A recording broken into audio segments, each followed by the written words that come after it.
website and at the front entry doors of both school campuses.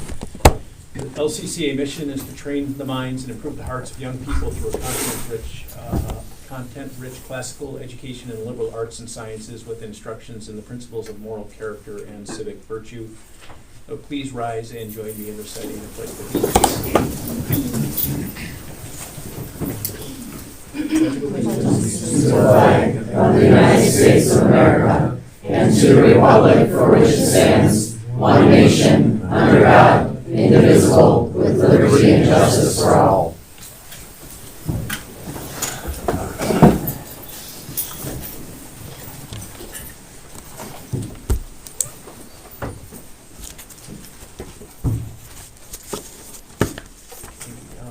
Let the roll show that all board members are in attendance.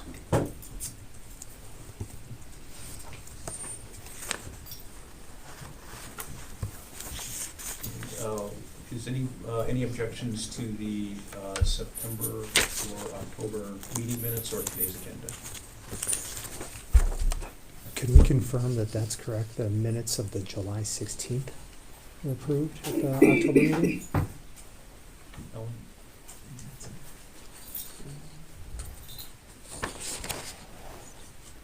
Oh, yeah, that's that too.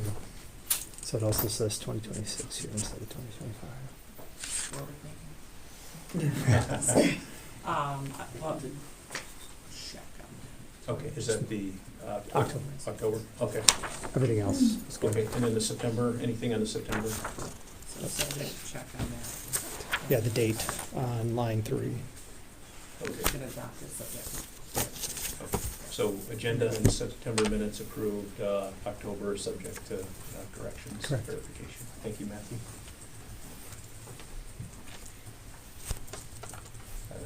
All right. Will any kind of responses on the minutes from last month will incorporate into other parts of the agenda today. So we'll move on to new public comments. And I know some of you have been here before, but I just want to read our ground rules for the public comments, just so everybody's on the same page. So we'll have a 3-minute time limit, which I'll strictly enforce on the, and ask for your help in doing so on the minutes.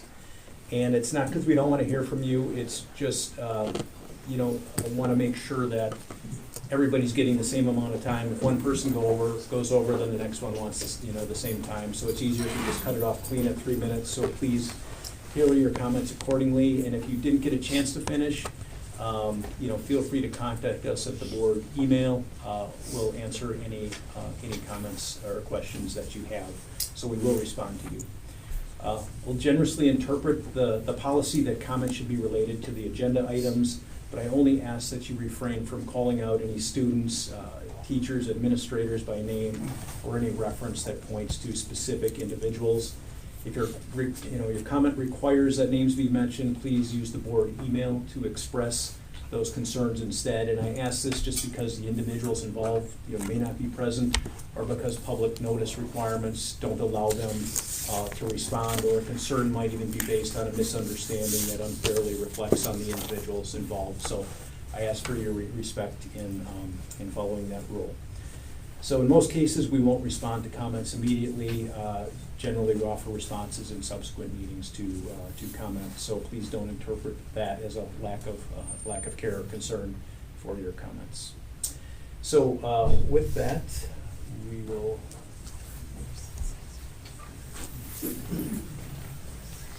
These three. Okay, we start here. Okay, Erica, topic is fundraiser. Do you need me to stand or should I just be loud?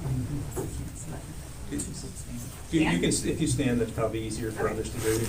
Please use a strong voice so we can all hear you. Yes, I will. All right, good evening. My name is Erica Urban and I'm the mother of 4 children, 2 of which are currently at East Campus. Over the past 4 years, I've attended a majority of the board meetings, mostly to be engaged and informed for the future of LCCA and our children. I have sat where each of you are currently sitting. During the first 2 years at board meetings, I came with no notes in hand, only to praise the board staff, the founder, and our administration. I came with feelings in my heart and hope for a future in LCCA. Tonight I'm here with desperation and disappointment in my heart. Our enrollment is down, our wait list is gone, and we are still operating out of 2 buildings instead of 1. Dedicated and passionate families have left, our community of parents is divided, fundraising dollars are down, and most recently, Family Satisfaction Survey has shown a drastic decline in overall satisfaction with our school. Parents are literally begging to be heard. What may seem like a minor example of poor leadership to some families is a major issue to me. 2 weeks ago, I went to the Skytree Book Fair fundraiser at East Campus with my 3 youngest children.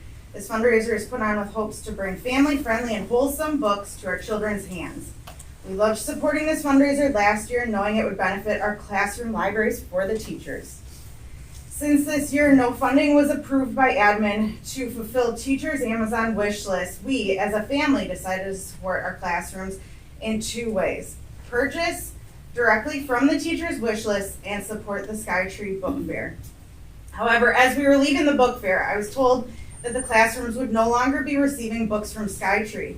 After further questioning, I discovered that there are 2 different types of payouts for Skytree fundraisers. Last year, the Legacy Committee chose option 1, receive 40% of the proceeds from the sale in the form of books for our classrooms.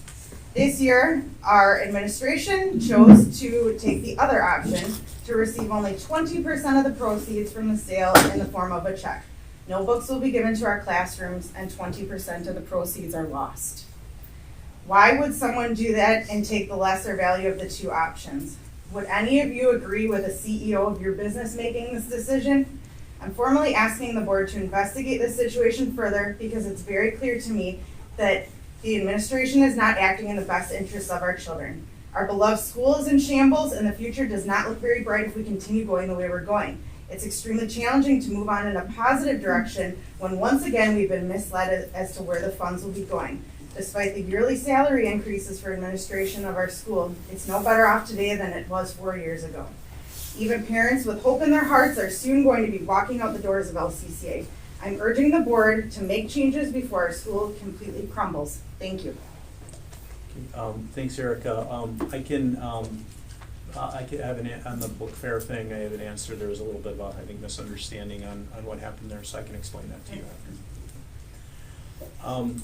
Maureen Hennigman. Some of you know me as Spectre from the Sun Run. I don't know why I admitted that, but I'm going to just now I know. I never knew I knew. This is me normal. A big thank you I want to start with to all the parents, one of them being right next to me, and many of all the board members as far as I know, and much of the administration for making the decision to increase our security with a security guard. As I'm very grateful and it's much appreciated. I'm curious though, some of us are wondering what are the next steps? Like when does this person start? So we'd like to know next steps. I also want to say it's so good to see the teachers that my daughter loves here. I love our teachers. They are top notch and I just want to put that out there. That's just an ad-lib comment. Each person here, it's clear, has some level of commitment in seeing the school succeed. I see it, I feel it. Our family drives up to 2 hours and 20 minutes a day, and some of you drive even more. That's really impressive. It's a high level of commitment we share in the future success of our school. Many, though, myself included, are concerned about the future of the high school. Okay, so my daughter, we're second year. She was in 8th grade, and we had 41, 42 students. Now we're at 20, okay? I'm going to ask all of you, I want you to just take a moment and think back to your high school. First formal experience. What was it like? You have it in mind, right? For any of you who went, some of you may not have. We just had the fall ball, okay? There are 20 kids. 6 of them are girls, 14 are boys. My daughter asked a student from another school to go, only to be told to uninvite the student. Sophomores and freshmen, you see, were not allowed to invite someone. Again, 6 girls and 14 boys. How's that supposed to go?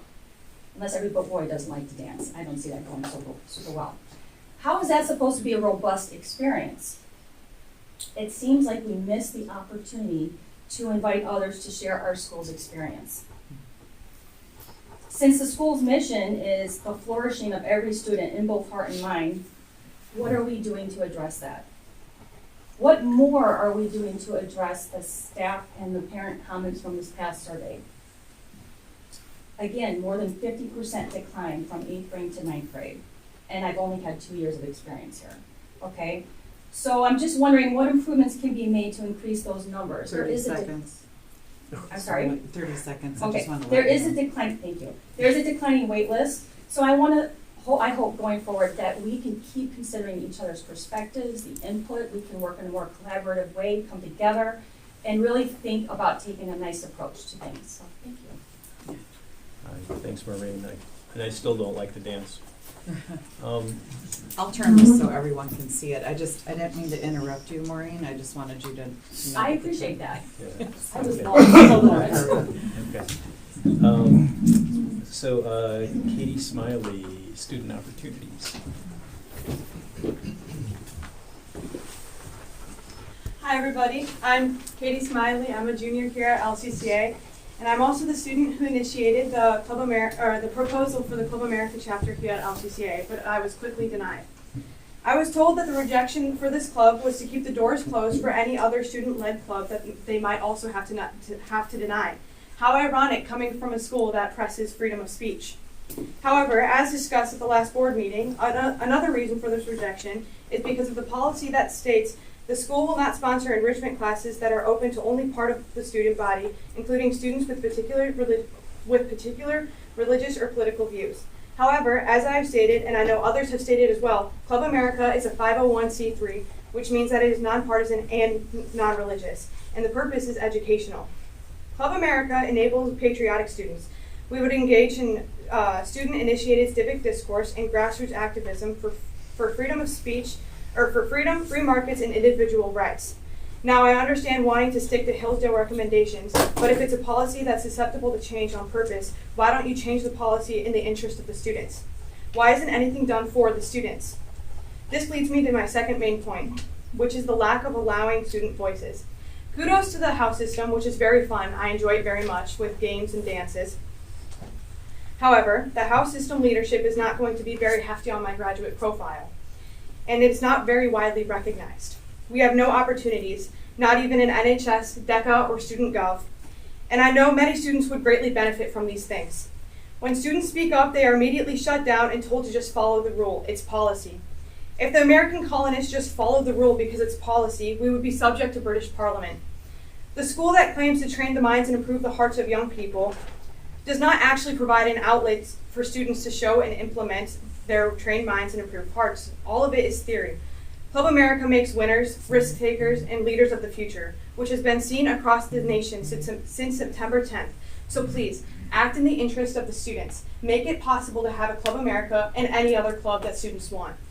Because after all, this is a high school and we are going into the real world after this. So please, make it possible for us to apply our trained minds and improved hearts. Thank you.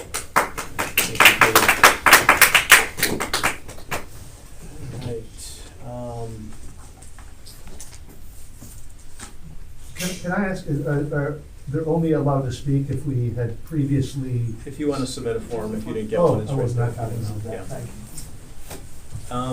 you. All right, Jen Thoms?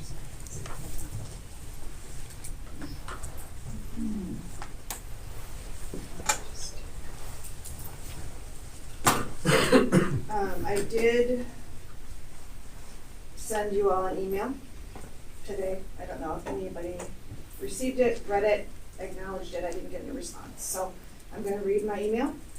I apologize if it's repetitive to those of you that I sent it to. I'm writing to express my support for the leadership of Mrs. Hagedorn. Her leadership has been unwavering from the start. She has guided the school for 5 years and has done so with grace, courage, and fairness. She holds everyone to one standard: staff, parents, and students. The standard that was established by the administration and Hillsdale. There are certain families that seem to think they deserve to be treated differently and get things they want, although not in compliance with school policy or philosophy. When these families are told no, some leave, some accept the answer and its explanation, and others go to social media and start a smear campaign. Their goal is to remove any obstacle in their way. Currently, that obstacle is Margaret. These very personal attacks, while horribly hurtful and dishonest, have not hindered Mrs. Hagedorn's leadership and moral compass. She has held firm in accordance with school policy, making decisions in these situations that hold the line. You should thank her. She has not compromised the standards established by the school, nor caved to the social media press. Please find the same courage within yourselves to do the same thing. Uphold standards established. This is what the families expect of their leadership at LCCA. As parents, we hold you, the board, to these same standards, and your tolerance of what has transpired over this last month has caused a great divide in our community.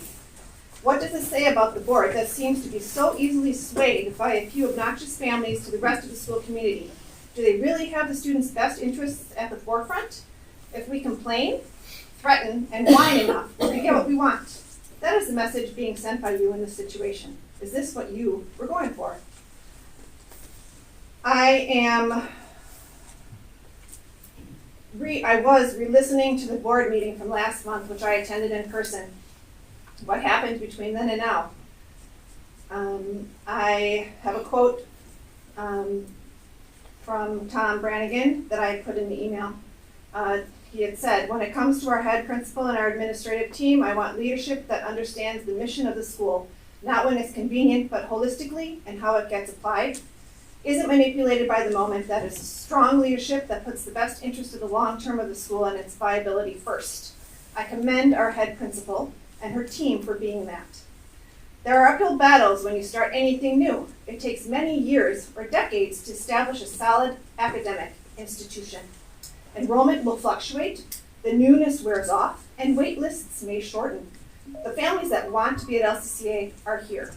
All right, thanks, Jen. And just so you know, we always try and acknowledge the emails, and there was quite a few today, so. I appreciate that. I just wanted to let you know that you'll Yeah. be seeing that in your email box. Yeah, okay. And then the other thing I just wanted to make clear here is, in a public setting, we can't talk as a board. So, we're not like sitting here where we had a board conversation and made decisions on things. So that's why we have to meet as a board together. That's the only time I can do it in a public session. So just so you know that there's not some, board meeting on the outside of this that have come to conclusions. sure. So I just want to make sure you know that. Thank you. All right, Mark Van Alstyne. Hi. Good evening, everyone. My name is Mark Van Alstyne. I'm a parent of 2 young students here at East, and there are 2 more at home that are itching and want to be at school tomorrow with them, but they'll be here in a couple years. So I'll keep my comments brief and short, but just wanted to voice my support for our principal, Margaret Hagedorn, as well. I believe this is a special place, and I believe it takes a special team of people to create that place for our kids. I'm thankful for the administration's recruitment, development, and leadership in creating and developing a team of teachers and staff that love and invest our kids every single day. And I don't think that's common everywhere. I appreciate Margaret's conviction, determination, and character in bringing LCCA from its infancy to where we are today, through recent challenges, especially and notwithstanding. I encourage those in leadership to remain strong in their posts and to look for the betterment of all students, not just a select few. Thank you again for your time and attention. I don't need to take any more time, but just wanted to make sure that I voiced my opinion on that. So, thank you. Thank you, Mark. Nick Wagner. Thanks for letting me speak tonight. I don't have much prepared other than I just wanted to say I'm in full support of Margaret. I think this meeting actually is a mistake because it doesn't bode well for your leader to put them under fire like this. She's been through the fire. She stood by this school for 5 years. I don't know what else you could want from a leader. She has the backing of her teachers. She's not perfect. She's great. She's a woman of virtue and of truth. She stands by the Hillsdale commitment that she's made, and she is faithful to the school. That's all I'm going to say. All right, thanks, Nick. Autumn Young. Oh, sorry. I'm Autumn Young. I am both a parent and a teacher here. I am currently teaching 4th grade. I've taught 2nd grade for 3 years. And so I want to I see from both as a parent and a teacher. So I see both perspectives and lenses. No one asked me to speak. In fact, Brandon Murray at the end of our staff meeting was very compelling. I was gonna pick my kids up from daycare at 6, and I just really appreciate him as a leader in our staff. And so I asked my husband if he could pick the kids so I could be here. So I appreciate that. Thank you for your leadership. But I wanted to note 3 things broadly that I believe are notable things, wonderful things about LCCA. LCCA has a reputation of being an excellent Hillsdale College network school. The Hillsdale College K-12 Education Office wants newer network schools to visit ours as a model, as an exemplar school. We've already seen this is in practice because we have connections with a brand new classical school in Eau Claire. So this is already underway. Under whose leadership did LCCA's excellence form? Margaret Hagedorn's leadership. Also, LCCA just earned 4 stars on the most recent DPI state report card. 4 stars means exceeds expectations for Wisconsin standards. I'm very nerdy. I love academics. I look at it myself. I've been following it. I love academics. In fact, our net score was only 1.3 points away from earning 5 stars, which is significant. That means significantly exceeds expectations. So we're nearly at significantly exceeds, which is extremely notable. So under whose leadership did LCCA earn a 4-star rating and nearly a 5-star rating? That's under Margaret Hagedorn's leadership. That's extremely notable. And then lastly, LCCA's staff retention has been close to 90% or greater than 90% each school year. Staff are staying. Staff are staying because they believe in LCCA, and we believe in our leader, its mission, and we enjoy our job greatly. Under whose leadership has this high staff retention rate been accomplished by? Margaret Hagedorn's leadership. So members of the board, please consider these wonderful and notable achievements about our incredibly talented leader when you move into closed session later. Thank you. Good. Thank you for your dual role perspective on it. Jack Golden. Thank you for the opportunity to address you tonight. I speak as a teacher here at LCCA, but also as a former student of a Hillsdale College member school in Colorado. I speak also as someone who got to watch my parents volunteer extensively, first as substitute teachers, then as volunteer coaches, and then as volunteer board members for that school. And I believe these experiences give me some unique insight into the tensions and issues that are before the board tonight. Starting a school is hard. Stewarding a school through its early years is really hard, especially when that responsibility is suddenly and unexpectedly placed upon your shoulders. It is my considered opinion that Margaret has made a sincere an effort to lead our school well as anyone could expect. I have seen Margaret work tirelessly to uphold the mission of the school and implement the policies of the board, even when, by the board's own admission, those policies have proven ambiguous and required some clarification. It would be good both for the long-term mission and vision of our school and for the faculty to see that the board has her back and by extension ours. My efforts as a teacher, track coach, civics club advisor, and house system advisor are based in my sincere desire to see the school grow and succeed. I've been able to improve my own performance because I have confidence that the administration and the board trust me to do so and are not hovering over my shoulder to catch any potential missteps. As a graduate of a young Hillsdale member school, I remember that developing extracurricular opportunities and ironing out the kinks for those took time, several years.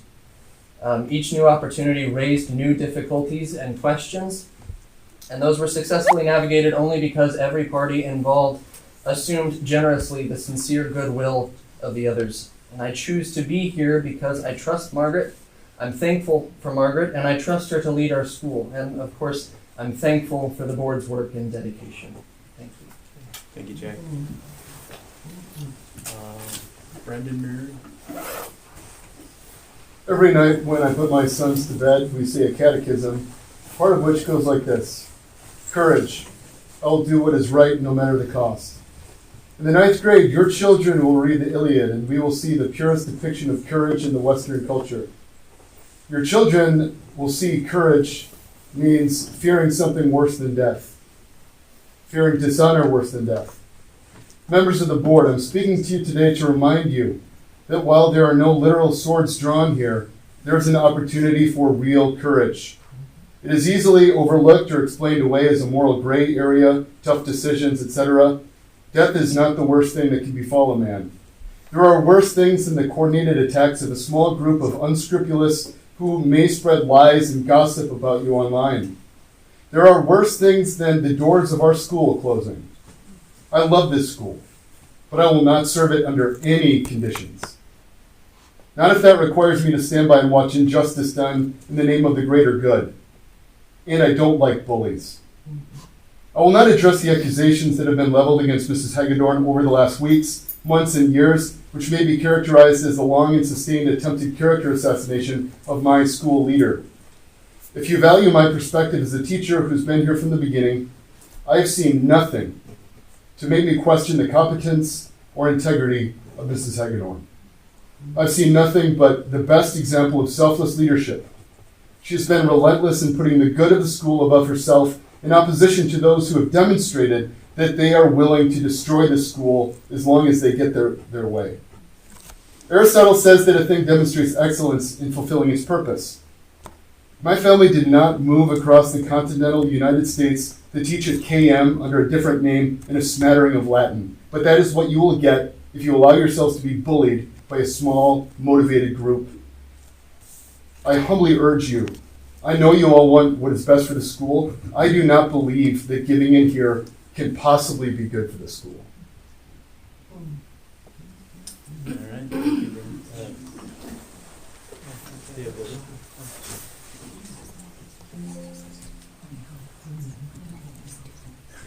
You can say it.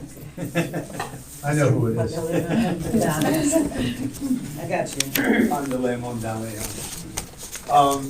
I'm a Greek Orthodox priest, so I have I've always equated priesthood with being a principal or being an OB-GYN, because you can get woken up at 2 a.m. because somebody dies. But we have a lot, as a priest, you have a lot of constituents, right? And everybody kind of wants to tell you what to do. So the first thing I would say, as I was thinking about this is, actually, I don't know how well you guys know the life of Winston Churchill. Winston Churchill, I think we'd all agree, was an incredible leader. I mean, second to none.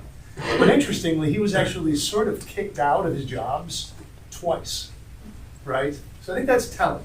But I'm really on one side or the other, but I think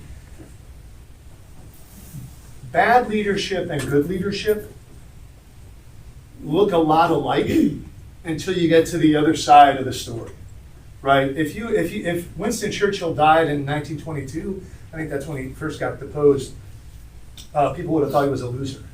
But since he lived into World War II and stopped the Axis. So I think it's just very important to have discernment in these kind of things, is my first thought. My second thought is, I got to tell you, my daughter was reading The Death of Ivan Ilyich, and that just was like the greatest thing in the world. I love the classics. I read them myself all the time. And my daughter actually wanted me to read The Death of Ivan Ilyich. Am I pronouncing it right? I don't even know. Yes. It's Dostoevsky. Anyway, that just was the greatest thing in the world. I just have to say that. And I think that is, Perez, can you open this up? Sorry, my notes. I don't have my phone. All right. Two other things. I think the most important thing, and you guys probably don't even have this in your list of virtues, but honestly, I think the most important virtue a child can learn is obedience. Because obedience leads to humility. So if we don't have obedience, and I don't know what the policy is, but I really don't. I want my kids, like when I ask my kid to do something, I just want him to do it cheerfully. And I want a school that's gonna stand by that. I don't want to have my kid, I mean, let's face it, do you really want your kid to be like, just do whatever they want, whenever they want? I don't think anyone wants that, right? So we have to just be mindful of that, and I think the school culture can either help that or hinder that. And then the last thing, which, I got kicked off of Facebook, and I have no idea why, about 2 years ago. I gotta tell you, Facebook is a toxin. Amen. It's just a toxin. And I'm not saying that to judge anyone or anything, but I try to have a spiritual life. I'm a priest, I pray, I serve the divine liturgy, the mass, as you call it in the West. And I gotta tell you, and my wife does have Facebook, I love you, Presbyterian, but when she reads it, I'm like, I don't wanna know. It's just not, I don't think God smiles on our Facebook polemics. That's my humble opinion. So, thank you. All right, thank you. All right, James Coulterman. Good evening, everyone. I'm James Coulterman. I got 2 kids that go here. One's 2nd grade now and 4th grade. And this will be very short and sweet because I didn't write anything down. But I just want to say the kids absolutely love going here. They love their teachers. I don't know if any of them, one's in here right now. They love you guys. And the education they get is awesome. My wife and I look over their homework all the time, see what they're learning. And I'm like, 4th grade is learning this? Because I can't remember what I learned back in public school way back in the day. And that was, don't want to talk about that. I'm just very glad they have a school like this that's a charter school. And the way you guys are leading it is awesome. And our 3rd child will definitely go here, either not next or the year after. But just want to say thank you all, and thank you to Mrs. Hagedorn for your leadership. So, Thank you. thank you. Thank you. Jackie Krimpelbein. Okay, no notes. I am actually here to speak on behalf of Margaret from knowing her from her past. She and I taught together at a previous school, and actually when I started at that school in 1994, she was a high school student, and I happened to be a coach of the girls volleyball, and she was a big lacrosse player, and she was really good. And just even her grit and determination back then in high school, you just knew she was going to do great things. Well, then go to 2010, and because I had stayed home for 10 years raising my 3 kids, and get a call to come in from the principal of the school saying, we really need you to come back. We have somebody who has to leave right at Christmas and in 1st grade, and Margaret was a lead teacher at that time. And so I came in, this other class that I was taking over for was way behind. This, by the way, was an independent private school, and very much like LCCA as far as curriculum, very advanced curriculum, and Margaret was wonderful. She not only was a leader at that time, but then I continued to teach with her for many years after that until I then retired around COVID time. But what brought me to LCCA is my daughter is a student teacher here in kindergarten, and she went to school in Arizona, and she had a really hard time finding student teaching placement. She tried like Arrowhead District, she tried Pewaukee District, and everyone's like, well, you're in Arizona, we don't know you, we don't want to deal with you. And I said, you know what, why don't you apply at LCCA, tell your advisor, and this has nothing to do, I did not talk with Margaret, but my daughter got in here and she has absolutely loved every single minute of being here. She has loved working with all of the teachers, all of the students, all of the parents, and Margaret has, to my surprise, for a student teacher, I mean, she's like the head of the school, And she has been in the classroom, has talked with Lauren many times personally, has encouraged her. And coming from a private school with a board, you cannot let a few squeaky wheels change your mind. And what is that going to do for a school? Oh, we're just going to cave in to anyone who has a complaint? That is not the way schools are run. And I think that you'd be doing such a disservice to the school if you did not have Margaret as the head of this school. And she is also one of the most stubborn, but the smartest people I know. And we'll just leave it at that. All right, thank you, Jackie, for your comments and the history of Margaret and the sports community. I would not want to play lacrosse against her. I like field hockey. Field hockey, sorry. Not lacrosse, field hockey. I was a little nervous. Okay, John Heller. Thank you. I wasn't going to speak, but I'm a grandparent of 12 students at LCCA. I was involved in the start of the school. I loaned the school over $100,000 to get them through their first year. And I was involved in facilities for the first 3 or 4 years of the school until I was ghosted 2 years ago. And I find it interesting that the supposed small group of concerned parents is being character assassinated despite being accused of character assassinating, number one. Number two, I don't know that the board in its current makeup understands some of the things that happened in the one campus situation. That's the point at where I was ghosted. I was involved in getting both sets of modular classrooms put into the campus here. And we went through a process in the fall of '23 to pick some professionals to help. And I will say that the administration knew that what they ultimately ended up with could not be done. It was twice the size it should have been. It was twice the cost it could have been.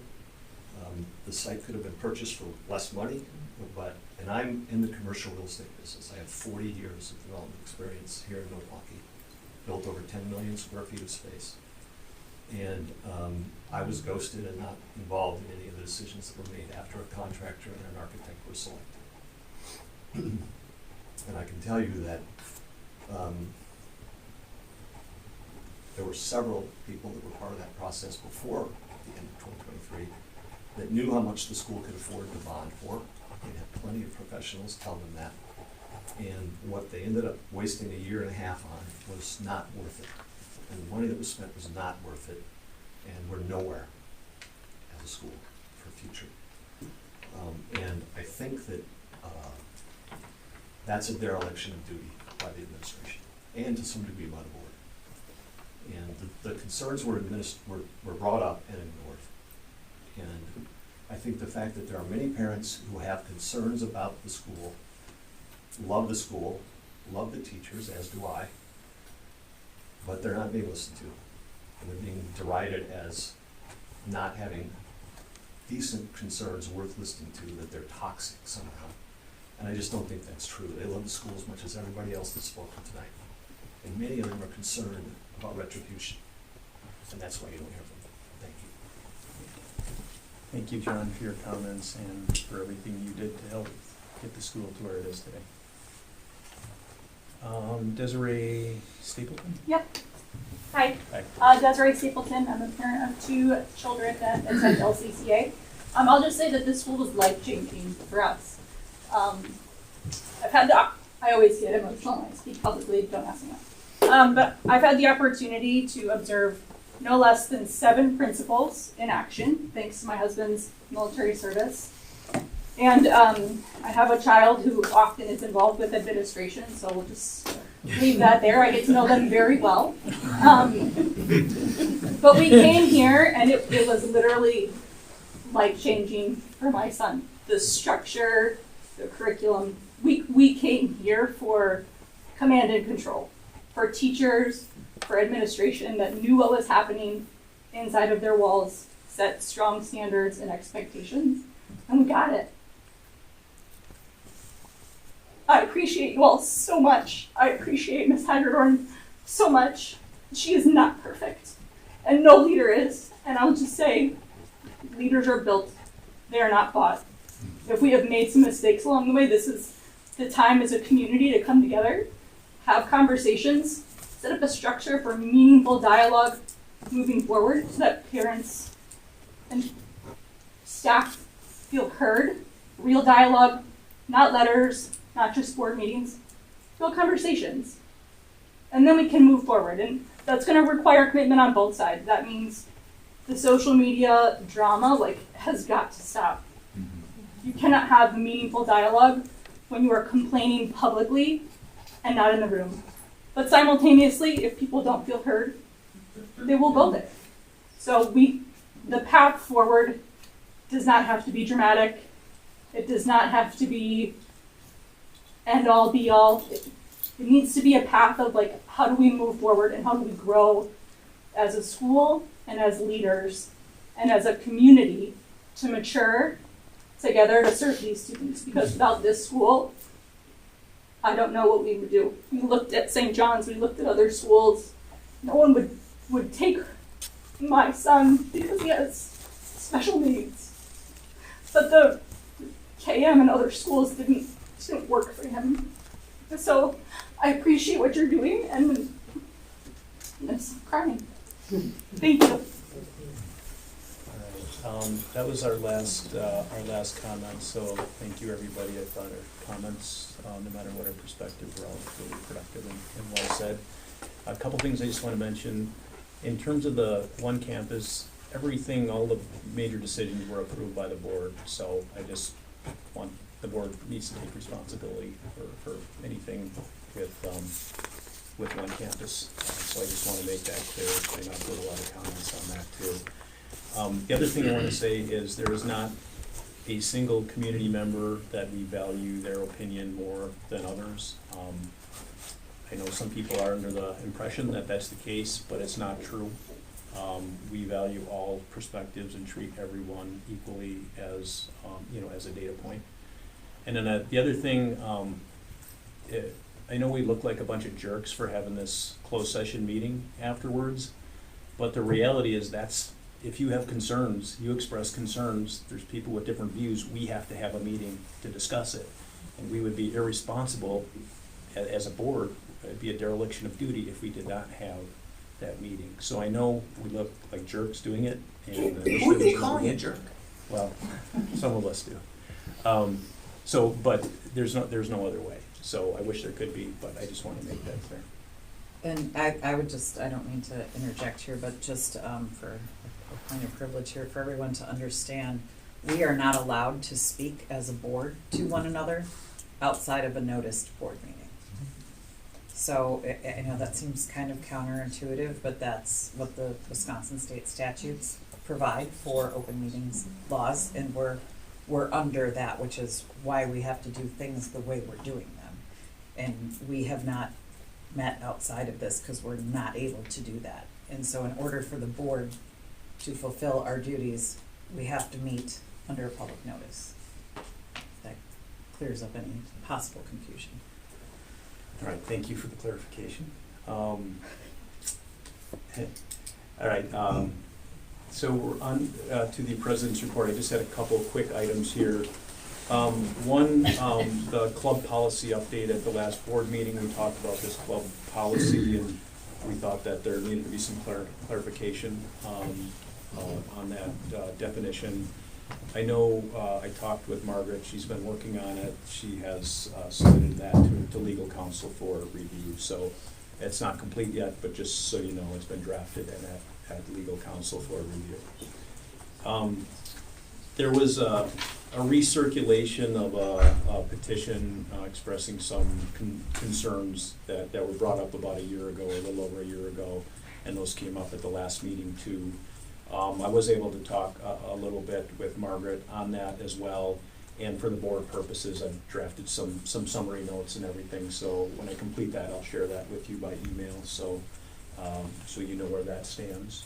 To clarify that topic, Randy, you're referring to things like honors courses. It was honors courses, grading, a couple other things. Yeah, exactly. Yeah, thanks. And then, last thing I just wanted to mention is, I know we have that mid-year, there's a question for you, I guess, Margaret, the mid-year, parent survey, that we do in December, I think. I was just wondering, I know, you kind of received some different instructions over time on that, I was just wondering, come December, if we could, before that goes out, if we could just, look at it and see if we had any questions to add in addition to what the administration had. So, okay. I just wanted to catch you before we got too far into the process on that. Okay, that's all I had, so I will turn it over to you, Margaret, for the leadership report. Thank you.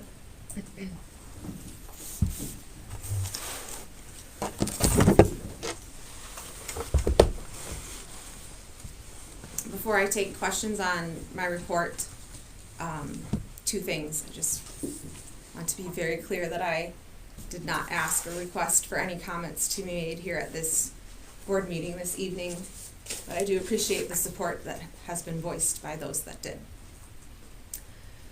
Secondly, I have an update for the board on some facilities matters that have developed since I submitted my report to you over the weekend.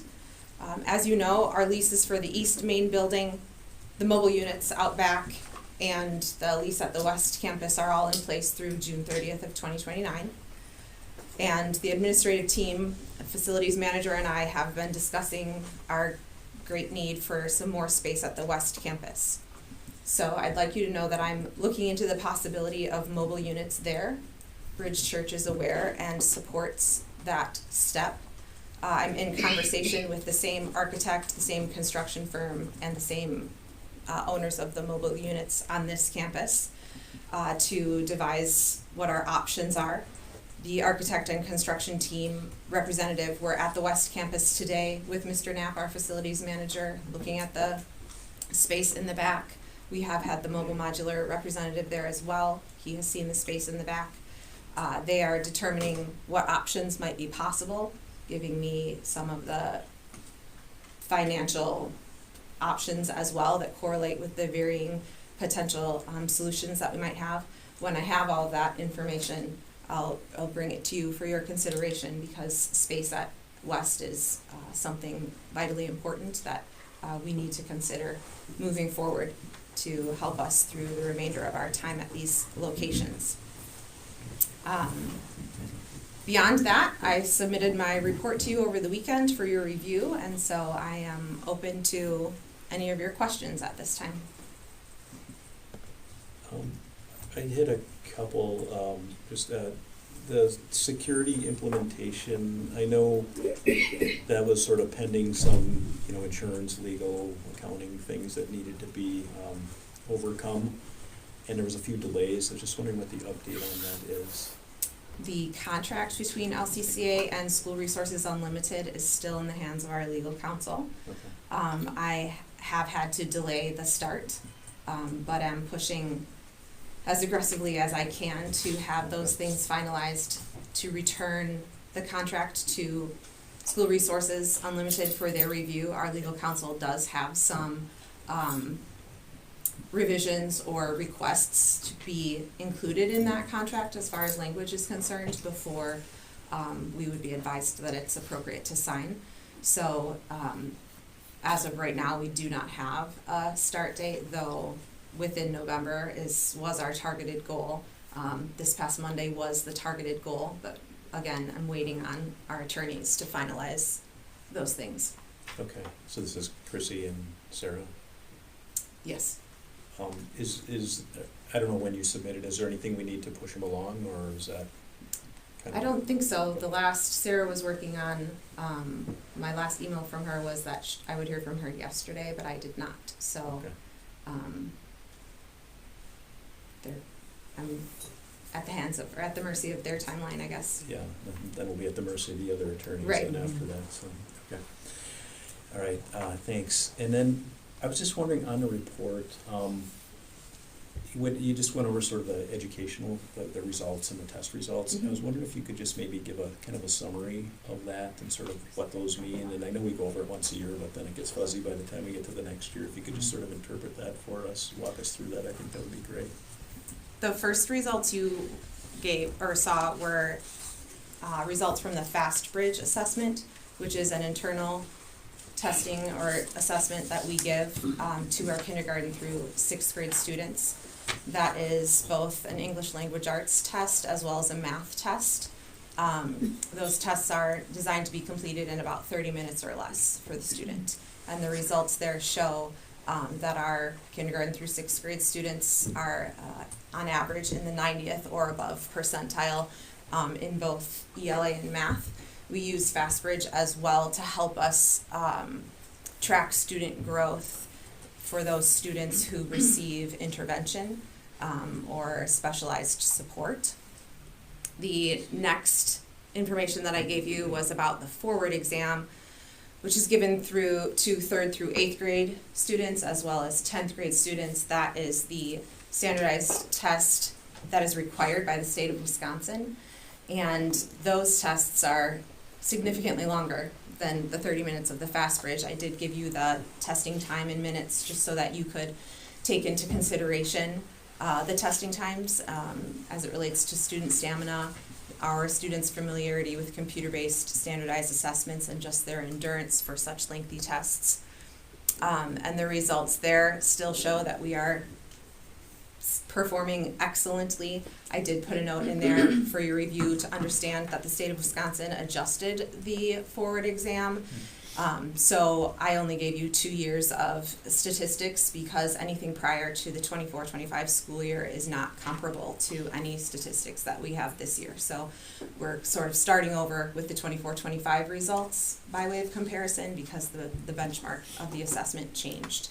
But you can see our comparison to Waukesha County as well as the statewide averages. We're doing really well. I also gave you some additional information. For the first time, I was able to access the forward results of the other 2 independent charter schools in the state of Wisconsin. So you can see we are significantly outperforming both of the other 2. Those results are specific to the grade levels. So in comparison to the Adeline Montessori School, those are 3rd through 8th grade because those are the grades that they also have.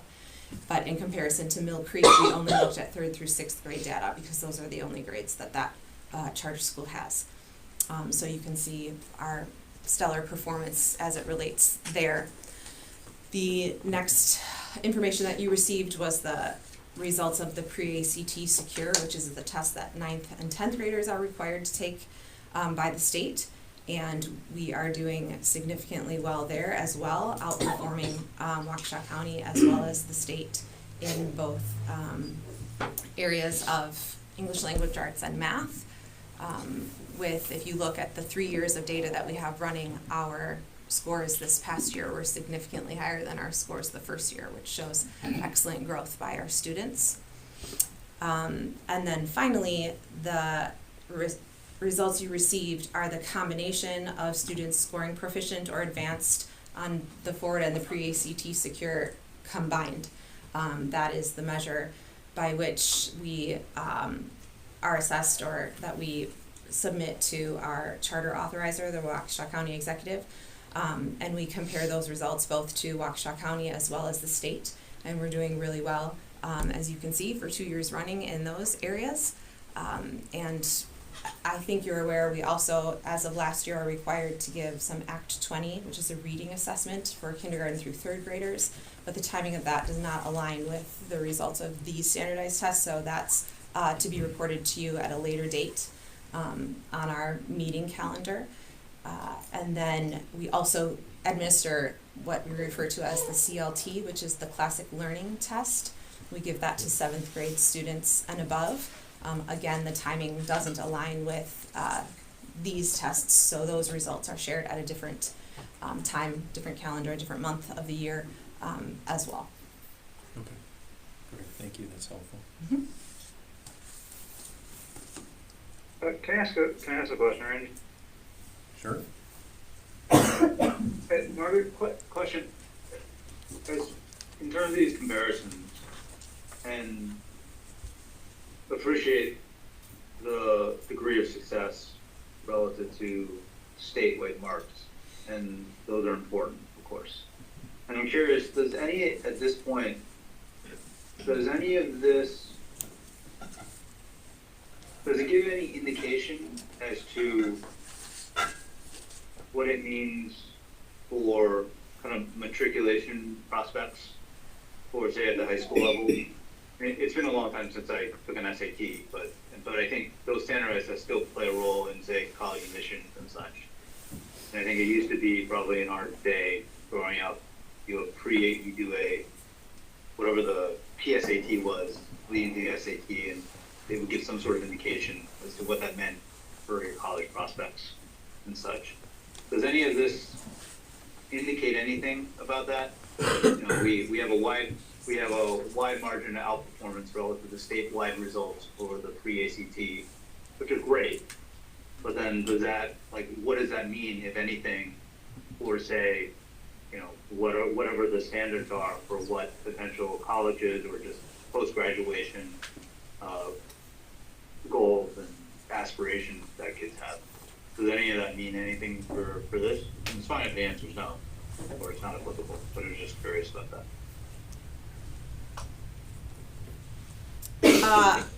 I think we give the pre-ACT to the 9th and 10th graders by way of practice. The ACT is also required by the state. If students are going to take the PSAT or the SAT, they can do that independently. We also administer, like I said, the CLT, which is becoming more and more nationally recognized as an equivalent score of worth in the college, university admissions process. I believe, Dr. Wozniak, correct me if I'm wrong, but I believe we did share our ACT stats as of last year as well, and we saw improvement from the year before junior class to last year's junior class, and so we're excited to continue to see high scores and high marks. As to whether or not those have any effect on the graduation acceptance of our students into colleges and universities, I don't have enough data to speak to that. Fair enough. Thank you. Of course. I had a couple of questions too on more the financial one.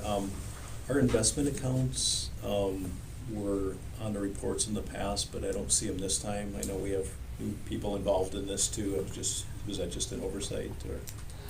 Must have been. I apologize for that. We'll be sure to get you that information. I know it was your first time, so. No worries. That's I didn't okay. know to include that myself. And then a couple other questions on the accounting. The line 730, the special projects aid from DPI. I was just wondering what is that again? Sorry if you explained it in the past. I don't recall. Tell me again what line you're looking at. Line 730, federal special projects aid from DPI.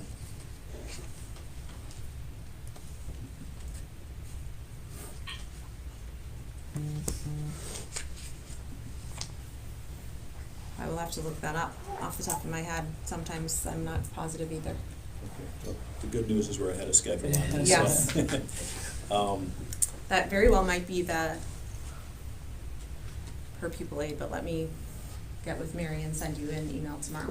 Okay, great, thank you. And then the other item I just wanted to ask you was an expense item, software as a service. We had line 362, we had 27,000, we've spent 20 so far, so 75% of budget. I know sometimes these are just timing things with contracts and things. Yes. Is that what that is? We've renewed our Skyward student information system as well as our financial system. Okay. So that pulled on that line item. Okay, just assume that was the case. And then the last thing I had was somebody had pointed this out to me, and I wanted to ask you about it. It said on the website that we show, this is under the giving section, that we run annual operating deficits, and we haven't done that for a while. On the giving page it says that? It is on the giving page, so I'll I look into thought that was for probably you. a legacy item.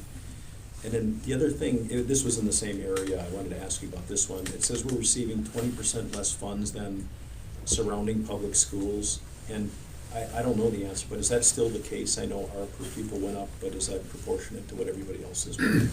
When we transitioned our old website to our new website, a lot of information was transferred, but that data should be reviewed, so I can look into that, but we certainly are functioning at a percentage less than area public schools, because as we received an increase, other districts did as well. But to do the exact percentage, I'll have to compare and then update the website for you. Okay, yeah, no, I just, especially on a giving page where people are making giving decisions, we want to make sure they have accurate information. And I don't know, does anybody else have any, those are my questions, anybody else have anything on the principal's report? I just had one follow-up. You had a question on the security, that we're still waiting for the contract, but there have been some measures taken since the last meeting, is that correct? Increased the security measures and costs incurred. Not sure I understand your question. Some more, the barriers and things, like there have been some steps. Oh, there's since the- parking barricades out front of East, those have been installed, yes. Okay. And our day of giving kind of highlighted our security measures. Yeah, we are building 2 different evacuation kits that will reside at both campuses that we hope to never use, but will be at the ready if we need them. And we did purchase walkie-talkies over the summer. We took preemptive steps this summer to do a few of these things, and we equipped every employee with a walkie-talkie, so that at any given time we have a communication system if our classroom phones are unavailable or we're not in the building, etc. Those were purchased over the summer. Thanks. All right, anything else? Last call. All right. All right, we had a couple voting items here.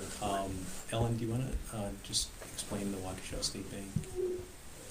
Oh, yes, we have to change the signature, persons who are able to sign at a future extension line of credit. It still lists Christina Vorax, and we should remove her as a signature to it. So we're adding Skylar along with Margaret.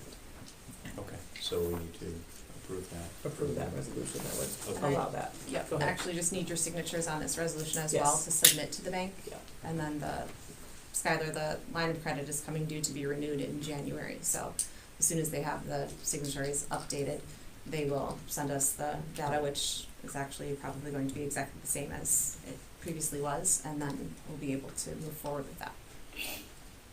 Okay, so would anybody like to make a motion to update the signatories to Skylar and Margaret for the line of credit? So moved. Seconded? Okay, it's been moved to update the signatories. Any debate? Does it make sense practically to have our new financial person involved in, as a signatory in that as well, or I don't know the answer to that, That's a good question. was that previously, Previously was president of the board, so. okay, so the former, treasurer was not involved? She was not. Business manager? Correct. Okay. That's my one question. Okay, one board member, one administrator. Okay. All right. One more question. So does this allow one person to make financial decisions on their own, or is this I something think where we have to have authorization from the board to approve. Okay. Drawing on it. And transaction. Yeah, okay, perfect. This is just to actually complete the paperwork. Yeah, who are the Send us people? the paperwork. Yep, We have to complete okay. paperwork so they can send us some paperwork. Perfect, thank you.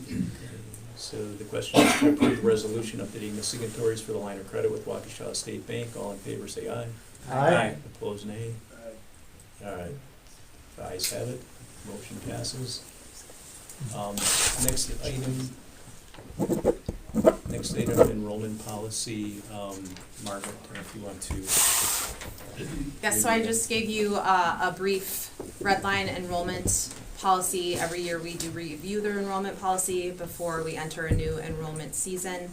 And the edits or revisions on this policy were mainly to just clarify.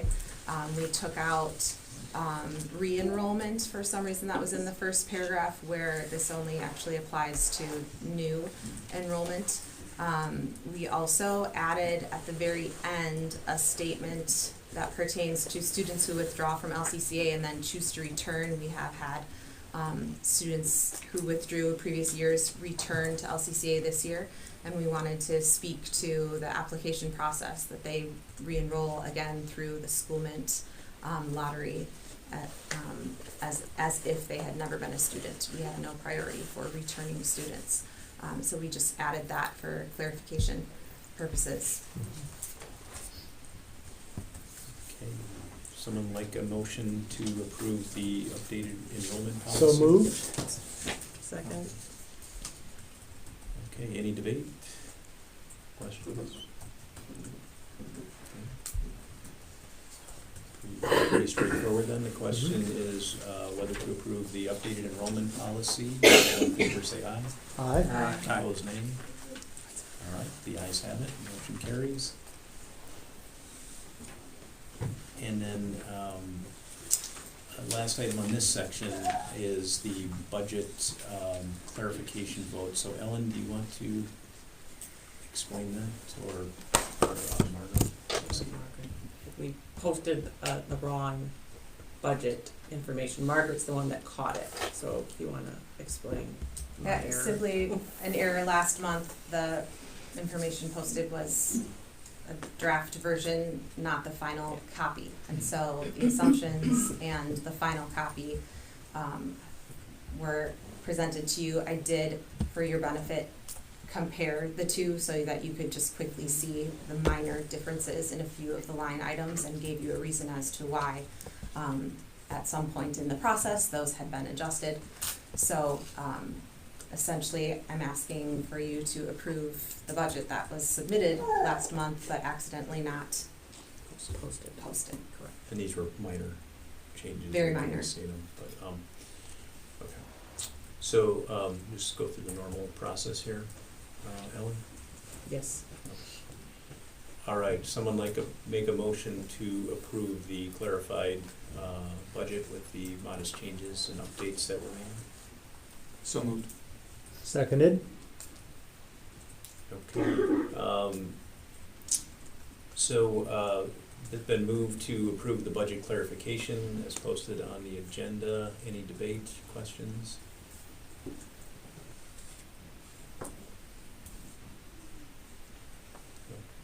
Looks like not. So, question is whether to approve the adjusted budget with the updates. Those in favor say aye. Aye. Opposed, nay. Okay, the ayes have it, motion carries. One campus update. Again, we just put this on the agenda every month. People are often wondering what's going on with that, so we kept it on there, and even if there was nothing new to report, we just want to make sure we're updating you on that. And John, I think you have at least one thing you wanted to mention here on the one campus. Yeah, Margaret had highlighted for us just a publicly available article on the closing of some various Waukesha schools, and possibly those are worth investigating. To be honest, I intend to go and track that down, see if there's someone to talk to, because everything's worth at least asking the question and getting some ideas around. So I will do that this month. With that being said, any sort of decision I think is still, while it's worth investigating, any sort of decision for us to make is still predicated on things that I think we've talked about before. We have to establish the ultimate vision and objective of what we're looking for this all to be. And I haven't heard where we are on the next stages for that. And those things are just critical, just to reiterate, because even just for example, I think at some point that there was a target, which maybe was kind of arbitrary, I don't really know the source, but we were targeting an 800 student body. And we may or may not be targeting that still, we haven't really decided. And that is kind of critical to what we're talking about. And critical to figuring out what that's supposed to be is the idea of what is the unified vision and the kind of the what are we supposed to be when we grow up points. So. Yeah, no, and we have that on the strategic plan, so we can get an update on that there, but understand it's hard to know if it fits our needs when the needs need to be clarified. So, we'll get that, and then maybe that'll help you, and I know this just happened, but help you look into it a little further and ask the right questions. Yeah, I mean, I did do a little diligence on it, and there may be some potential. The locations might not be ideal for our current student body, but there are going to be 3 schools available in the Waukesha district. So we not determined if they'll sell them, close them, but I anticipate they would be selling at least some of the facilities. So follow-up would be important. I don't know, John, if it makes sense for you to follow up or me to follow up, but I'm happy to help you in that regard. Mr. President? No, if you were inquired, by all means, we can just touch base offline on it. Some additional insight there. So I'm friends with someone who's involved in kind of those decisions that are being made in Waukesha. There is an expectation that at least 1, maybe 2 high schools will in the next few years be up also for possibly being closed. One of those schools, this is an important thing when you follow up on this, the internal structure of at least one of those schools is an open concept. It's not structured like classrooms. So when you're asking about buildings that are going to be for sale, make sure that you're thinking about, like, just so you're aware. That there's no permanent walls on one building. Yeah, but we might be able to get in early on some discussion around some of the big high schools, which would have enough space potentially for us, so something to think about. Okay, so Skylar, you're gonna do an initial look into it and then, okay. Matthew, let's. Yeah, happy to help. All right, good. Thanks, John, and thanks, Skylar, for helping out on that.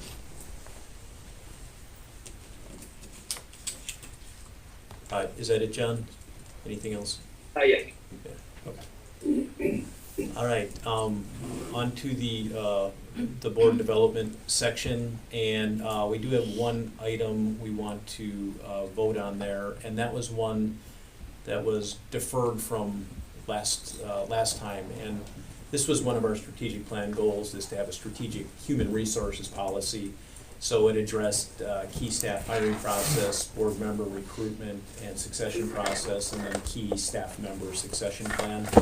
We were gonna vote on it last time. Margaret didn't have a chance to look at it in advance, and although it's a board document, we just wanted to let, administration at least look at it and make sure there was nothing that jumped out at them that they thought was out of line.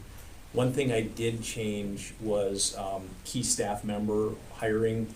I put it on there as suggested rather than, it never said required, but it was sort of implied as suggested.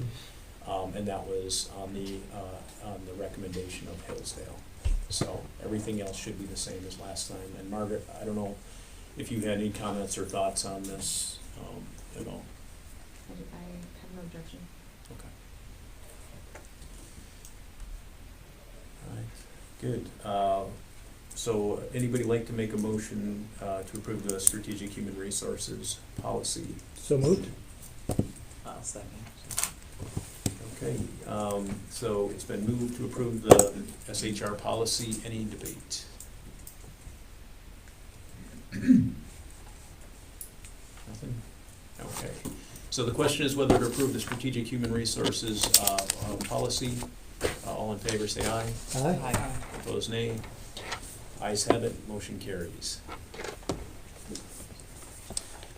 So this is our to-do list, so just month to month, again, reminders, just so we all remember what we committed to doing. So a few items on here. First one was, and Matthew, this was, I had this under you, and I know you did it, but maybe you want to just share with the group is, once we had the security approved, we approved some money to be allocated to security. One of the things we wanted to do is there's a lot of different, grants out there available, other opportunities for funding.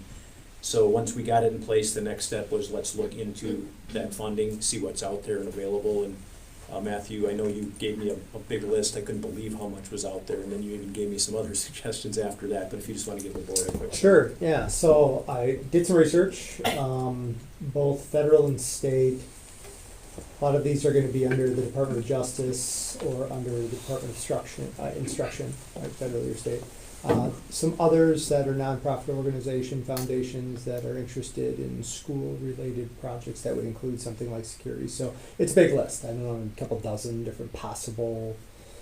It's like any other grant writing type endeavor where there's a certain pool of money, and whether or not we get it will be based on the grant, how we write in to apply for it, and of course how many other schools and everything else. And so a lot of decisions that need to be made. But I also came across, when I was at Hillsdale training last week, another Hillsdale school in a different state who turned me on to the idea that there are police departments who can apply for grants to help fund the cost of school resource officers. Now that's different than private security, but I thought worth putting that on the list to maybe have a conversation with local police departments to see if they're aware of that, if that's something they've ever done before, if there's something they're willing to do, right? With the goal of obviously having armed security paid for and stuff. So pretty thorough. What was the other state? Colorado. And actually, so I also found a school, it was also Colorado, who they actually have a law there that allows them to train their teachers. So all of their teachers are actually trained armed teachers. Is it required or No. optional? Optional. For the teacher. Optional.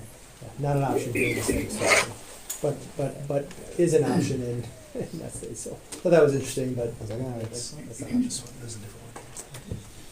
Anyways, that's it. So anyways, good news, right? Long list. And so lots of writing. Hopefully some of those applications can be duplicated. That's interesting about police departments. Yeah. Having access to funding, because I know we have a good relationship with the one here. Ellen, you have a question? What the timing on the grants, are they varied, or they typically fall at the start of the school year? Great questions. Some of them, the deadlines passed Mhm. prior to the start of the school Mhm. year. Others are going to be starting again, coming up in the next couple of months, Yeah, right? okay. To kind of get a jump on. Yeah. So they're not all aligned with the actual school year. Uh-huh. Some of them are just kind of seemingly random dates. I'm not sure why they have the dates they have, but so there are some that are open, there are some that are not, and so it's just a matter of going through and looking at them. They're not all lined up. They're all in place. So, Margaret, who should Matthew share that with? I don't think you've shared it with the administration yet. You have, I have it. Yeah. You do have it? Okay. So, I don't know who works on those internally, or is that finance? We're gonna figure that out. Okay, all right, good. Maybe Matt wants to do it. Such an eager volunteer. I'm very silent. This is where he draws the line. He comes up with the ideas. The next item we had on it was we had requested some changes in the way the enrollment data was presented, and it mainly dealt with having information in one place to look at trends, and then attrition, which we kind of see the net numbers but not the attrition. And I know Margaret and I have talked about that during the week, and she's in the process of working on that. So just so you know, that's in process. And then the other thing I had on there, and I just had this for review, we can vote on it next time, but we have a board calendar, and this is what we use to make sure we're remembering to do what we need to do, and also Margaret uses that when she's preparing her reports to make sure she knows what to have prepared on a month-to-month basis. So I added a couple items in red on there, and I know Margaret's made a few tweaks along the way on some of her items as well. So if you want to look at that and see if there's anything on there that you think shouldn't be on there, or anything not on there that should be on there, if you could just take a close look and think through that.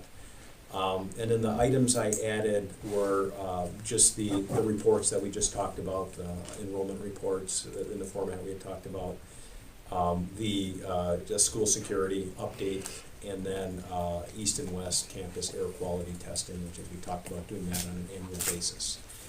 So those were the items I added. So anyway, if you just want to review that, I don't know if anybody has any immediate questions, but if you want to review that and come back with any input. So we'll talk about that at a future meeting. Is that the idea? Yeah, we'll vote on it at another meeting. I just want to give everybody a chance to think about it and look at it. And then the last item, our strategic plan review.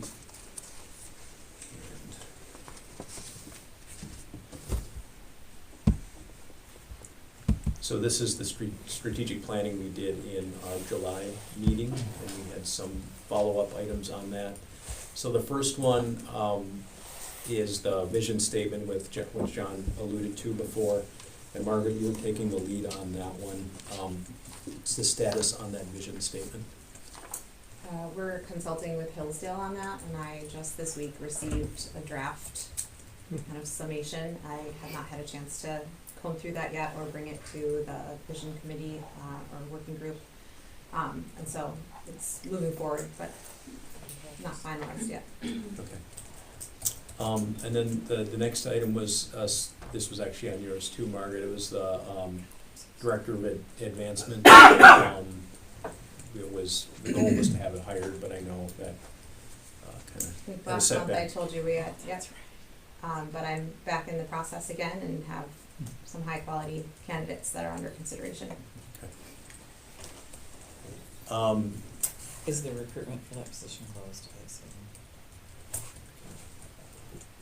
I think it's currently not live on Indeed, I don't believe, but I think it is still sitting on our website. Okay. But I think we're close. Good. All right, strategic human resources plan, that's done. We just approved that. We had a goal review meeting after our initial one. This is part of that strategic planning process from the Partner to Learn firm that we worked with. We need to set another meeting that was part of the package that we paid for. I've been in touch with them. I just told them we had been busy and asked if we could just put that off a couple months, and they were totally fine with that. So I have been in contact with them, so we will get that scheduled. They were also fine doing it by video rather than an in-person meeting, which was their initial request. The process of reviewing and revising the board policy manual, Georgia. So, good news. Hillsdale has done a revamping of model policies and procedures, and I was allegedly given a packet that was to be delivered that did not arrive. Okay. So I was expecting it, but I'll track that down nonetheless. You made some progress. Good. And then last thing was John, this was finalize the pitch and the case statement to be used with donors for one campus. And I know that was sort of hinging on the vision statement, which it's Margaret's pretty close on. So hopefully we will have that in the coming weeks, and you can move forward with your portion. Good. All right.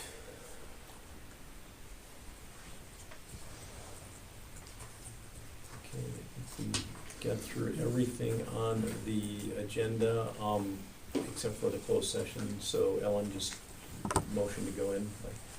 State the Okay. statutory section of the motion. Anybody like to make a motion to go into closed session to discuss interim performance evaluation of head principal per Wisconsin State Statute 19.851C? We'll reconvene in open. I'll read the whole thing. Okay. We will reconvene in open session after action, if any, will follow the closed session. Okay. All right, second? Seconding? All right, any debate? Okay, question is to move into closed session to discuss performance evaluation of head principal per Wisconsin Statute 19.851C.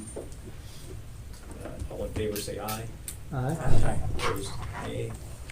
Ayes have it. We'll move into closed session. Motion carries. Georgia had it? That is it? Yes. Is that it? I'm so sorry. I didn't, I must have neglected to put a note in there, like, give this to Georgia. So I had it, but I guess in my mind, I was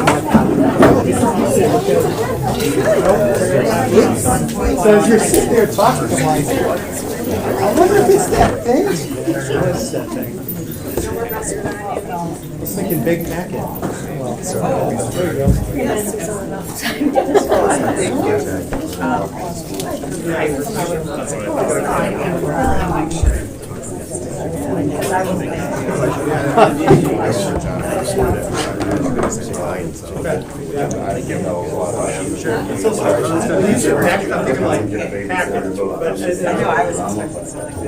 But that's, I wasn't fantastic. Yeah, so she gave that to me, but it was like in the middle of some other things going on, and I thought it was like, this is for each math to read. Because I've been ready, Right. Oh, hey, how are you? Good to see you. How's this? What are all of them? It's awesome. Well, you ever need any, you know, I'll take this. Absolutely. All right. Thank you, sir. Good to see you. Yes, sir. And I said, you're kidding. And she said, no, we'll have them in the fall. So she's like, can you just hold on that till I give you this? So. Right. Yeah, okay, so that makes sense, because I thought that was like for me to like, oh, here are all the policies you might guys do. No, that's yours. My bad. I guess I needed a sticky note. Just kidding. No, it's all good. I'm so sorry. Hey, it all worked out. Well, it did. You're sitting there talking and it dawned on me. You're like, wait a Oh. second, no, that's exactly what that Maybe is. that's what's happening. So now I Right. have them. Okay, beautiful. The camera. I am turning it off right now.